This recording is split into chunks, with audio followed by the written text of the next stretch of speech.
सभी को नमस्कार। जय श्री राम। मैं राहुल महेश्वरी। और आज हम समझने वाले हैं कि अगर कोई व्यक्ति आकर कह दे कि सर हम ज्योतिष आना बिल्कुल बेसिक सीखना चाहते हैं, या हमें ज्योतिष पता ही नहीं है, या हमको बिल्कुल विश्वास ही नहीं होता है कि जन्म कुंडली क्या है, तो आज का वीडियो वह सभी मेंबर्स के लिए इतना उपयोगी साबित हो सकता है कि अगर घर में कभी डिबेट हो जाए, है ना, ज्योतिषी लोगों के घर में डिबेट हो जाती है क्या होता है ज्योतिष हम नहीं मानते हैं, ठीक है, तो कभी ऐसी डिबेट हो जाए तो आप बहुत तरीके से वह व्यक्ति को समझा सकते हैं कि ज्योतिष एक्चुअल में है क्या, ये किस तरह से हमारी जन्म कुंडली का निर्माण करता है और कैसे कैसे इसको हम समझ सकते हैं। तो आज की चर्चा उसी विषय को लेकर है और मैं आशा करता हूँ कि आप सभी को वह चर्चा बहुत उपयोगी साबित होगा और एक छोटे से वीडियो के माध्यम से हम ज्योतिष शास्त्र की उपयोगिता सिद्ध कर सकते हैं। ज्योतिष कैसे समय चक्र की बात करता है, ज्योतिष कैसे सूर्य सिद्धांत की बात करता है, ज्योतिष कैसे यूनिवर्सल फैक्ट है और ज्योतिष कैसे जीवन जीने की कला है। तो एक छोटे से वीडियो के माध्यम से हम समझने का प्रयास करेंगे। तो वीडियो बहुत छोटा है लेकिन उसमें ज्ञान गागर में सागर हो सकता है। तो यहाँ पे हम देख रहे हैं एक स्क्रीन प्रेजेंट हो रहा होगा, ठीक है। तो यहाँ पर हम यहाँ पे सूर्य का रोटेशन देखने वाले हैं, ठीक है, कि सूर्य जैसे ही रोटेट होता है तो किस तरह से, है ना, समय चक्र बदलता है। तो हम सभी जानते हैं कि सूर्य एक मोटे तौर पे अपन ने ले रखा है, ठीक है ना, 6 से 8 बजे सूर्य उदय होता है। हो सकता है ठंड में, गर्मी में, बरसात में ऊपर नीचे हो, ये बिल्कुल स्वाभाविक है, लेकिन एक हम मोटे तौर पे मानते हैं कि सूर्योदय 6 बजे होता है और 6 से 8 के बीच में, है ना, प्रथम भाव में रहता है। तो अब ये कैसे जन्म कुंडली किस तरह से सूर्य से जुड़ा हुआ है, ठीक है। तो यहाँ पे हम समझने की कोशिश करेंगे कि प्रातः 6 से 8 बजे सूर्य प्रथम भाव में रहता है, 8 से 10 बजे सूर्य, है ना, 12th हाउस में चला जाता है। उसके बाद जैसे ही 10 से 12 का समय आएगा सूर्य आ जाएगा 11th हाउस में। जैसे ही सूर्य 10th हाउस में आएगा तो वो समय हो जाएगा दोपहर का 12 से 2 के बीच में। तो सूर्य पूरी तरह से समय चक्र है। जैसे ही जन्म कुंडली में सूर्य 9th हाउस में जाएगा वो समय मोटे तौर पे 2 से 4 बजे का समय रहेगा, ठीक है। 8th हाउस में जाएगा, मोटे तौर पे समय 4 से 6 के बीच का रहेगा, ठीक है। मैं मोटे तौर इसलिए बोल रहा हूँ कि ठंड, गर्मी और बरसात में, है ना, सूर्य ऊपर नीचे हो सकता है। गर्मी आएगी तो 5:30 बजे उदय हो जाएगा, ठंड होगी तो 6:30 बजे उदय होगा, तो इसलिए सूर्य सप्तम भाव में जाएगा तो वो समय रहेगा संध्या 6 से 8 के बीच का। सूर्य छठे भाव में जाएगा तो वो समय रहेगा 8 से 10 के बीच का शाम का समय। सूर्य जैसे ही 5th हाउस में गया तो सूर्य 10 से 12 बजे रात्रिकालीन समय। सूर्य 4th हाउस में जाएगा तो वो समय आ जाएगा 12 से 2 का समय। सूर्य जैसे ही तीसरे भाव में गया वो समय आ जाएगा 2 से 4 का। और सूर्य सेकेंड हाउस में अगर सूर्य आ जाता है तो वो समय हो जाता है 4 से 6 के बीच में, और वापस से सूर्य प्रथम भाव में आ जाएगा तो सूर्य हो जाएगा, है ना, 6 से 8 के बीच का। तो ये जो चीजें हैं, ये जो सूर्य का रोटेशन है, ये जो सूर्य चारों तरफ घूमता है, चक्कर लगाता है ना, पूर्व पश्चिम उत्तर दक्षिण करता है, ये वास्तव में जन्म कुंडली है। हमारे ऋषि मुनि इसी के आधार पर जन्म कुंडली बनाए हैं। सूर्य के रोटेशन से ही जन्म कुंडली बनता है। सूर्य यहाँ से, यहाँ से, यहाँ से, यहाँ से, यहाँ से, यहाँ से, यहाँ से, यहाँ से, ठीक है। तो इस तरह से सूर्य 12 भाव को पार कर लेता है। इसको बोलते हैं ज्योतिष में 360 डिग्री, इसको विज्ञान की भाषा में भी 360 डिग्री बोलते हैं। इसको सर्कल ही तो कहा जाता है, ये एक सर्कल है। समझ में आ रहा है? तो सूर्य के माध्यम से हमारी जन्म कुंडली के 12 भाव बनते हैं। अब इसको ज्योतिष बहुत गहराई से बोलता है, ज्योतिष शास्त्र बहुत गहराई से चीजों की व्याख्यान करता है। तो ज्योतिष बोलता है कि सूर्य जब प्रथम भाव में होगा, फर्स्ट हाउस में होगा, सूर्य अगर फर्स्ट हाउस में होता है तो वो दिशा कहलाती है ईस्ट। सूर्य पूर्व, है ना, पूर्व से उदय होता है तो स्वाभाविक बात है कि वो दिशा कहलाएगी ईस्ट वाली। उसके बाद सूर्य अगर 12 से 2 के बीच में अगर रहता है तो वो दिशा कहलाती है दक्षिण दिशा। मतलब दक्षिण दिशा को बोलते हैं 12 से 2 के बीच का समय।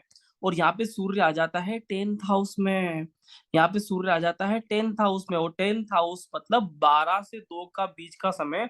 और दक्षिण दिशा को सबसे ऊंची दिशा बोलते हैं, दक्षिण दिशा को सबसे भारी दिशा बोलते हैं, ठीक है। तो ये समय जो रहता है ये बिल्कुल अपने पीक पॉइंट पर रहता है ना, उच्च का आप इसको दिशा बल बोल सकते हो, है ना। मतलब ऋषि पाराशर जी बोलते हैं कि 10th हाउस में मंगल दिशा बल होता है। ठीक है, तो ये जो टाइम होता है यहाँ पे सूर्य अपनी उच्चतम गर्मी के साथ होता है, मतलब हाईएस्ट एनर्जी सूर्य के अंदर होती है। 12 से 2 में सबसे ज्यादा धूप पड़ने की संभावना होती है। चीजें क्लियर हो रहा है? चलिए, उसके बाद बात करते हैं पश्चिम दिशा। सूर्य जैसे ही 6 से 8 के बीच में आएगा, तो वो है ना शाम हो जाती है, संध्या का समय आ जाता है।